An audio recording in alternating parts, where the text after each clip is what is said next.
இப்போ பிரிவினையை நோக்கி பயணம் செய்த அந்த குடும்பங்கள்லாம் கண்டிப்பாக ஒரு சுபகாரியங்களை எதிர்பார்த்து அதற்குண்டான விஷயங்கள் இவர்களுக்கு அனுகூலமாக நடக்கும்.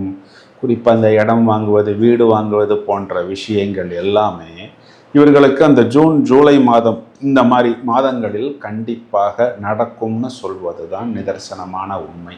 நிறைய வாய்ப்புகள் இவர்களை தேடி வரும். கடகராசிக்காரர்கள் எங்கெல்லாம் மைண்டு ஆஃப்ல இருந்ததோ அதெல்லாம் ஆன் ஆகிவிடும்.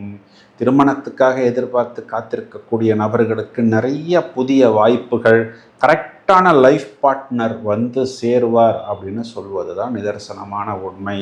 அதுவும் இங்கே 9ஆம் வீட்டுக்கு அதிபதி ராசியில் வந்து அமர்ந்து 9ஆம் வீட்டையே பார்ப்பதனால் வெளிநாட்டுக்கு போய் பிரச்சனைகள் இது நாள் வரை சிக்கி கொண்டிருந்த நபர்களாக இருந்தாலும் புதிதாக ஒரு வெளிநாட்டு பயணத்தை நோக்கி காத்திருக்கக்கூடிய நபர்களாக இருந்தாலும் அவங்களோட